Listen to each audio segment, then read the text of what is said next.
Hello बच्चों, क्या हाल चाल। कैसे हो आप सब? मस्त एकदम। आई होप सारे मस्ती होंगे। तो बच्चों, आज हम ठोसों के विद्युतीय गुण स्टार्ट करेंगे। और विद्युतीय गुण में दो बड़े टॉपिक आते हैं, एक तो अर्धचालकों के बारे में और एक बैंड सिद्धांत। तो बच्चों, बैंड सिद्धांत हम नेक्स्ट लेक्चर में करेंगे। आज के लेक्चर में हम अर्धचालकों तक करेंगे। तो लेक्चर स्टार्ट करते हैं। मैं हूं रघुवीर सिंह कर्नावत और आप देख रहे हो RS कर्नावत ट्यूटोरियल्स। तो बच्चों, ठोसों के विद्युतीय गुण या फिर ठोसों में चालकता।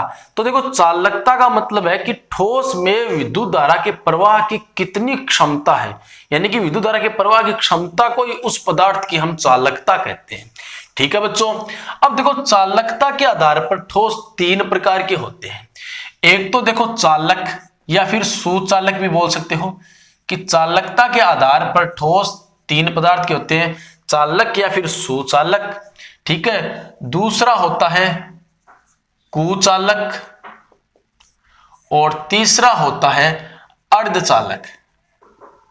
ध्यान से समझना बच्चों, एक तो चालक, दूसरा कुचालक या फिर अचालक भी बोल सकते हैं इसे, और तीसरा अर्धचालक। ठीक है बच्चों। अब देखो, सुचालक का मतलब यानी कि जिसकी चालकता बहुत अधिक होती है, जिसमें विद्युत धारा आसानी से प्रवाहित होती है, तो ऐसे ठोस को या फिर ऐसे पदार्थ को हम सुचालक बोलते हैं।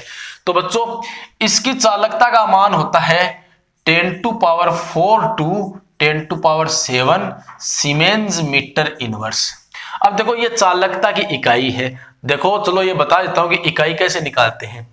देखो, कोई भी चालक है, उसका जो प्रतिरोध होता है ना, वो उसकी लंबाई के समानुपाती होता है और उसके अनुप्रस्थ काट के क्षेत्रफल के व्युत्क्रमानुपाती होता है। अब इन दोनों को साथ लिखेंगे तो हमारे पास बनेगा R यानी कि प्रतिरोध समानुपाती L/A। इन दोनों को साथ लिख दिया कि कोई भी चालक है, उसका प्रतिरोध उसकी लंबाई के समानुपाती और उसके अनुप्रस्थ काट के क्षेत्रफल के व्युत्क्रमानुपाती होता है। अब बच्चों, समानुपाती हटाएंगे तो कोई ना कोई स्थिरांक आएगा और वो स्थिरांक होता है रो, L/A। यहां पर रो क्या है? प्रतिरोधकता। क्या है? प्रतिरोधकता। तो बच्चों, प्रतिरोधकता के व्युत्क्रम को हम चालकता कहते हैं। चालकता मतलब कप्पा, कि प्रतिरोधकता के व्युत्क्रम को चालकता कहते हैं। आगे बात समझ में? तो कप्पा = 1/रो।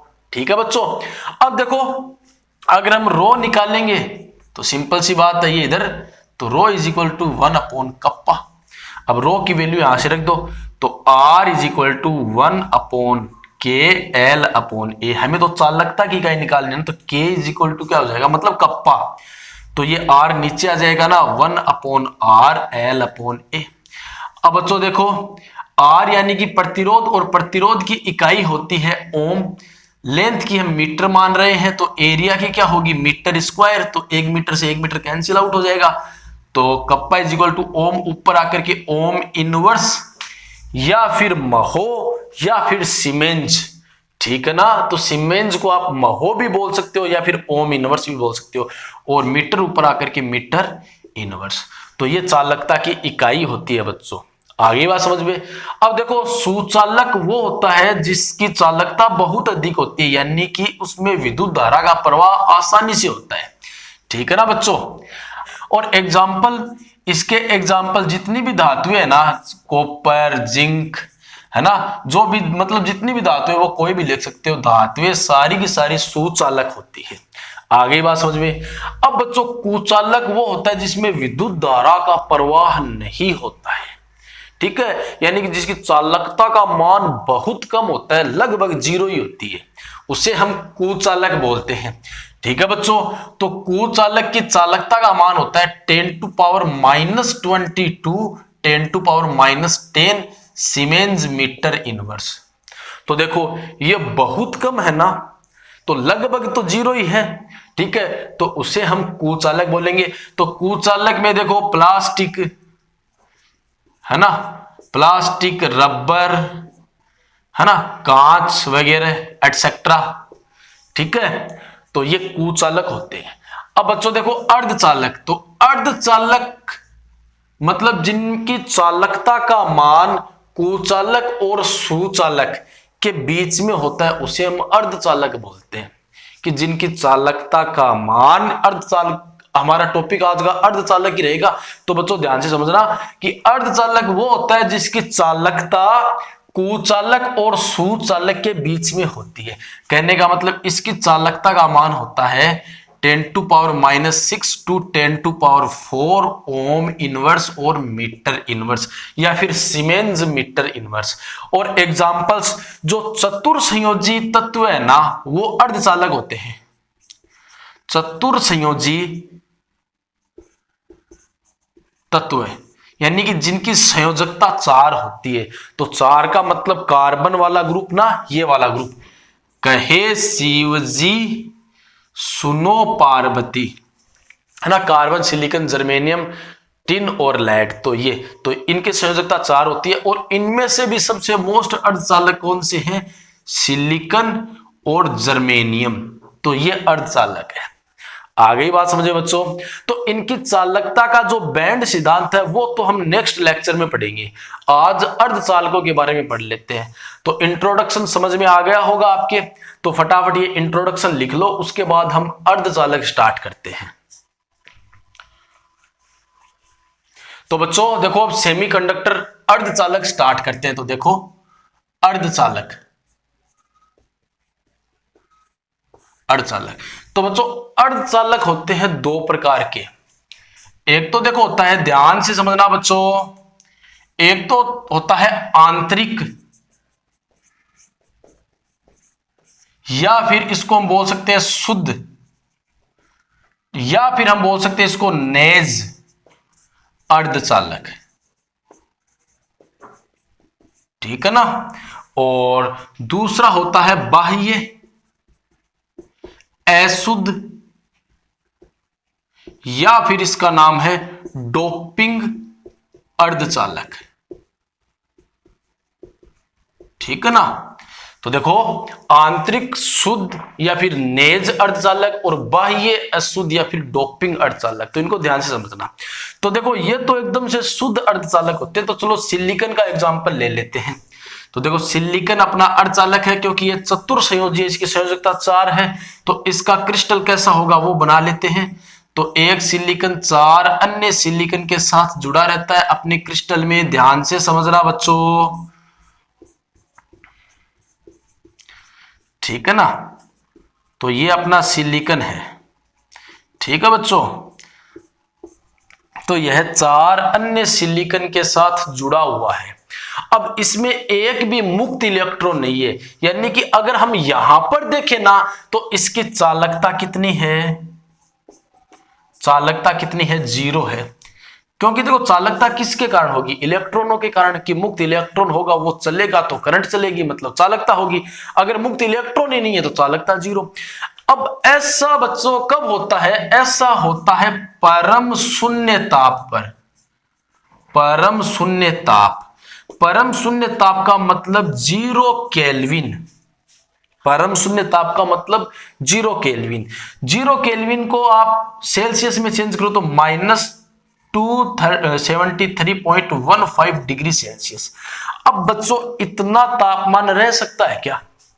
देखो, सिलिकॉन में एक सिलिकॉन, मतलब सिलिकॉन के क्रिस्टल में एक सिलिकॉन 4 सिलिकॉन के साथ बॉन्ड बनाता है और सारे के सारे बॉन्ड बने हुए हैं, एक भी मुक्त इलेक्ट्रॉन नहीं है। इसका मतलब इसकी चालकता 0 होगी। लेकिन ऐसा होता कब है? परम शून्य ताप यानी कि 0 केल्विन ताप पर, यानी कि -273.15 डिग्री सेल्सियस पर। अब बच्चों इतना तापमान तो रह ही नहीं सकता। यानी कि तापमान नॉर्मली होगा ना, नॉर्मली हम कितना मानते हैं? 298 केल्विन मानते हैं। तो 298 केल्विन तो देखो इससे कितना ज्यादा है। तो इतना तापमान तो रहेगा नहीं, इससे ज्यादा ही तापमान रहेगा। तो इससे ज्यादा तापमान पर सिलिकॉन के कुछ एक बॉन्ड टूट जाते हैं। ध्यान देना कि परम शून्य ताप पर तो सारे के सारे बॉन्ड बने रहेंगे, यानी कि अर्धचालक सिलिकॉन है ना, इसकी चालकता 0 होगी। लेकिन तापमान इससे ऊपर रहेगा तो कुछ एक बॉन्ड टूट जाएंगे और उनके इलेक्ट्रॉन क्या होंगे? मुक्त हो जाएंगे। अगर इलेक्ट्रॉन मुक्त हो गए तो ये चालकता प्रदर्शित करेंगे। ठीक है, इसलिए इनकी चालकता होती है। आगे बात समझ में, क्योंकि तापमान है वो इससे ज्यादा नॉर्मली रहता है, इसका मतलब कुछ एक बॉन्ड टूटे हुए रहते हैं, इसका मतलब कुछ एक इलेक्ट्रॉन मुक्त रहते हैं, इसका मतलब ये चालकता प्रदर्शित करते हैं, इसलिए इन्हें हम अर्धचालक बोलते हैं। आगे बच्चों बात समझ में। अब देखो आपका आंतरिक शुद्ध या फिर नेज अर्धचालक तो इतना ही है। अब देखो इसकी जो चालकता होती है उसका मान बहुत कम होता है। ध्यान से समझना कि जो प्योर अर्धचालक है, शुद्ध अर्धचालक है, नेज अर्धचालक है, इनकी चालकता का मान बहुत कम होता है। इसलिए चालकता का मान बढ़ाने के लिए, इनकी चालकता बढ़ाने के लिए हम बाहर से अशुद्धि मिलाते हैं, ठीक है, और उसको हम बोलेंगे बाह्य अशुद्ध या फिर डोपिंग अर्धचालक। कहने का मतलब ये जो बनाएंगे ना हम, इससे ही बनाएंगे, इसमें अशुद्धियां मिलाएंगे, ठीक है ना। आगे बात समझ में कि नेज अर्धचालक की चालकता का मान बढ़ाने के लिए हम अशुद्धि मिलाते हैं, इसे हम डोपिंग अर्धचालक या फिर बाह्य या फिर अशुद्ध अर्धचालक कहते हैं। आगे बच्चों बात समझ में। तो देखो अब देखो जो हम अशुद्धि मिलाते हैं ना वो दो प्रकार की होती है। तो देखो अर्धचालक कौन से हैं, ग्रुप नंबर 14 के, देखो यहां पर लिख देता हूं मैं, अर्धचालक कौन से हैं, ग्रुप नंबर 14 के, कहे शिवजी सुनो पार्वती। अब देखो जो हम अशुद्धि मिला रहे हैं वो दो प्रकार की होती है, एक तो इलेक्ट्रॉन धनी अशुद्धि, ठीक है, तो इनमें हम क्या मिलाएंगे, अशुद्धि मिलाएंगे। क्या मिलाएंगे, अशुद्धि। तो अशुद्धि होती है दो प्रकार की, एक तो इलेक्ट्रॉन धनी अशुद्धि और एक होती है इलेक्ट्रॉन न्यून अशुद्धि। इलेक्ट्रॉन धनी अशुद्धि या फिर एक होती है इलेक्ट्रॉन न्यून अशुद्धि। तो बच्चों ये हमारे अर्धचालक हैं। अब इनमें हम अशुद्धियां मिला रहे हैं, तो इनके पास संयोजी कोश में कितने इलेक्ट्रॉन हैं, तो इनके पास ये 4 बॉन्ड बनाते हैं ना, इनके पास संयोजी कोश में 4 इलेक्ट्रॉन हैं। तो इलेक्ट्रॉन धनी का मतलब कि ऐसा कोई आप तत्व मिलाओ जिसके संयोजी कोश में इससे ज्यादा इलेक्ट्रॉन हो, तो हम ग्रुप नंबर 15 के तत्व है, नई पड़ोसन ऐश्वर्या से भी ब्यूटीफुल, और क्या चाहिए फिर, है ना। तो देखो इनके पास देखो संयोजी कोश में 5 इलेक्ट्रॉन है, कहने का मतलब इनसे ज्यादा है ना इलेक्ट्रॉन, है ना, इनसे ज्यादा इलेक्ट्रॉन है, तो ये इलेक्ट्रॉन धनी अशुद्धि हो गई। और एक मिलाएंगे हम इलेक्ट्रॉन न्यून यानी कि ग्रुप नंबर 13, तो बैंगन आलू गाजर इन थेला। इसका मतलब इनके पास इलेक्ट्रॉन कम है। देखो इनके पास संयोजी कोश में 4 इलेक्ट्रॉन है, इनके पास 5 है, तो इलेक्ट्रॉन धनी में तो हम ये मिलाएंगे। और इनके पास देखो कितने इलेक्ट्रॉन है, 3 है, और इनके पास 4 है, तो इलेक्ट्रॉन न्यून का मतलब अशुद्धि में इलेक्ट्रॉन कम होने चाहिए, तो वो इस वर्ग से संबंधित होंगे, यानी कि इलेक्ट्रॉन धनी अशुद्धि वर्ग 15वें से संबंधित होंगे, और जबकि इलेक्ट्रॉन न्यून अशुद्धि वर्ग 13 से संबंधित होंगी। ठीक है बच्चों, तो अब हम अर्धचालक बनाते हैं। तो डोपिंग अर्धचालक 2 प्रकार के होते हैं। तो अब देखो इन डोपिंग अर्धचालकों को स्टार्ट करते हैं। तो इलेक्ट्रॉन धनी और इलेक्ट्रॉन न्यून समझ गए ना आप कि कौन सी अशुद्धि इलेक्ट्रॉन धनी होगी और कौन सी अशुद्धि इलेक्ट्रॉन न्यून होगी। अब बच्चों हम डोपिंग अर्धचालक पढ़ते हैं, तो ध्यान से समझना। अब है डोपिंग अर्धचालक। डोपिंग अर्धचालक, अब डोपिंग अर्धचालक होते हैं 2 प्रकार के, एक तो एन प्रकार का अर्धचालक, एन प्रकार का अर्धचालक, ध्यान से समझना इनको, और एक होता है पी प्रकार का अर्धचालक।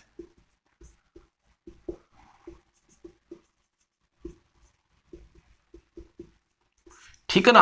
अब मान लो हम ग्रुप नंबर 14 में ग्रुप नंबर 15 मिला रहे हैं, कहने का मतलब सिलिकॉन में हम फॉस्फोरस मिला रहे हैं। तो बच्चों ध्यान से समझना। तो देखो ये सिलिकॉन का क्रिस्टल हो गया, तो इसमें एक सिलिकॉन 4 अन्य सिलिकॉन के साथ जुड़ा हुआ रहता है। ठीक है बच्चों, ये अपना सिलिकॉन का क्रिस्टल हो गया, इसमें एक सिलिकॉन 4 अन्य सिलिकॉन के साथ जुड़ा रहता है। अब मान लो मैंने ना फॉस्फोरस, आर्सेनिक, नाइट्रोजन कुछ भी मिला दो चाहे, अब मैंने फॉस्फोरस मिला दिया। अब देखो फॉस्फोरस कितने नंबर पर आता है, 15 पर, तो 2, 8, 5, इसके पास संयोजी कोष में कितने इलेक्ट्रॉन है 5। वैसे इन सब के पास 5 इलेक्ट्रॉन होते हैं, याद रखना ये बात। तो मैंने इसमें फोस्फोरस अशुद्धि के रूप में मिला दिया। तो फोस्फोरस कौन सी अशुद्धि है? इलेक्ट्रॉन धनी अशुद्धि है ना। कौन सी अशुद्धि है? इलेक्ट्रॉन धनी अशुद्धि।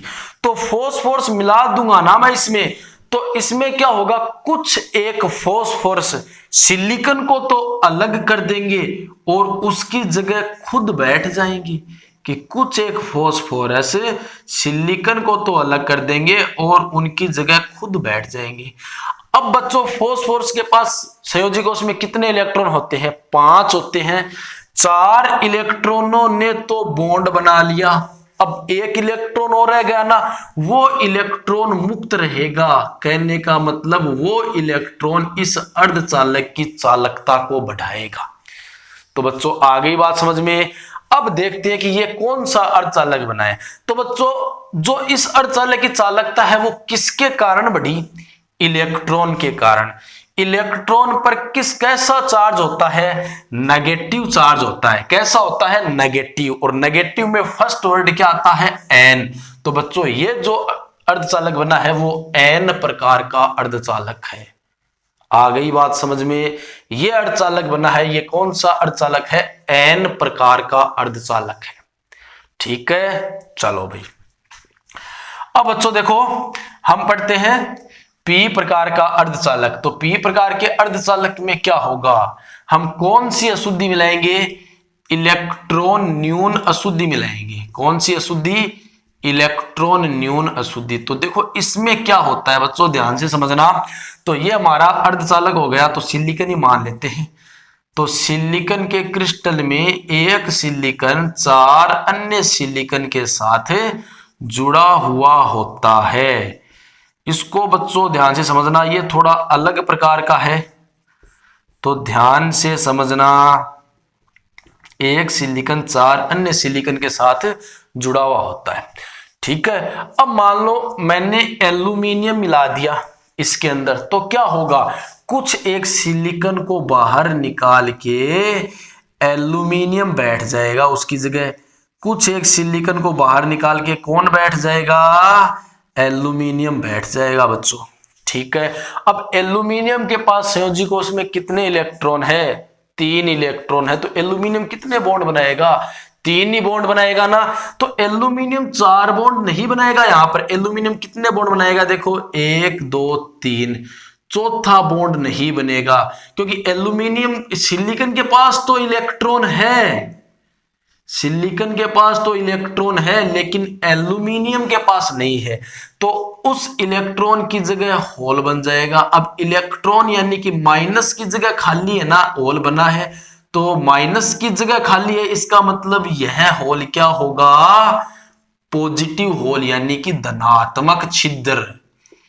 क्या होगा वो? धनात्मक छिद्र। अब बच्चों देखो होगा क्या, ध्यान से समझना। देखो ये बहुत छोटा बन गया है ना, इसमें डायग्राम बड़ा बनाना था। ठीक है, अब बच्चों होगा क्या? देखो आपको पता है कि चालकता तो इलेक्ट्रॉन ही बढ़ाएगा, लेकिन हम देखेंगे हमें लगेगा क्या, लिखेंगे कैसे हम। अब देखो बच्चों, अगर यह इलेक्ट्रॉन यहां पर आ गया, ध्यान देना, यह वाला जो इलेक्ट्रॉन है वो यहां पर आ जाएगा, तो यहां पर होल नहीं रहेगा ना। होल का मतलब इलेक्ट्रॉन की जगह खाली है। ठीक है ना, होल का मतलब इलेक्ट्रॉन की जगह खाली है। अगर यह वाला इलेक्ट्रॉन यहां पर आ जाएगा, तो यहां पर तो इलेक्ट्रॉन आ गया, यहां से जगह खाली हो गई ना, तो होल कहां बन जाएगा? यहां पर बन जाएगा ना। तो देखो अगर यह इलेक्ट्रॉन यहां पर आ गया, तो यहां पर तो इलेक्ट्रॉन आ गया, लेकिन अब कहां जगह खाली हो गई? देखो अब यहां पर जगह इस सिलिकॉन के पास खाली होगी, तो यहां पर होल बन जाएगा। ठीक है, तो होल को मैंने यहां से यहां पर चला दिया है। अब मान लो इस बॉन्ड के कितने इलेक्ट्रॉन है? 2 इलेक्ट्रॉन, एक तो इस सिलिकॉन ने दे रखा है और एक इस सिलिकॉन ने दे रखा है। अब मान लो ये वाला इलेक्ट्रॉन यहां पर आ जाएगा। अब मान लो ये वाला इलेक्ट्रॉन यहां पर आ जाएगा, तो इन दोनों के बीच में बॉन्ड बन गया ना, ये लो। अब होल कहां पर बन गया? यहां पर बन गया। ठीक है ना। अब मान लो ये वाला इलेक्ट्रॉन यहां पर आ जाएगा, ये वाला इलेक्ट्रॉन यहां पर आ जाएगा तो होल कहां पर बन जाएगा, यहां पर बन जाएगा। तो बच्चों एक्चुअल में चल तो कौन रहा है, इलेक्ट्रॉन चल रहा है, क्योंकि चालकता बढ़ेगी किसके कारण, इलेक्ट्रॉन के चलने के कारण। लेकिन हमें लग क्या रहा है कि पॉजिटिव होल जो यहां पर था वो देखो यहां पर आया, यहां पर आया और यहां पर आया, कि पॉजिटिव होल चल रहा है। ध्यान देना, एक्चुअल में तो कौन चल रहा है, इलेक्ट्रॉन ही चल रहा है, क्योंकि इलेक्ट्रॉन के कारण चालकता आएगी, किसी पॉजिटिव होल के कारण नहीं आएगी। लेकिन हमें लग क्या रहा है कि होल यहां पर था, यहां पर आ गया, यहां से यहां पर, यहां से यहां पर चला गया। ठीक है ना, आगे बात समझ में। तो इसके कारण चालकता बढ़ेगी, इसलिए हम इसे क्या बोलते हैं, पी प्रकार का अर्धचालक। क्योंकि होल कैसा है, धनात्मक, धनात्मक का मतलब पॉजिटिव, पॉजिटिव का मतलब पी, इसलिए हम इसको बोलते हैं पी प्रकार का अर्धचालक।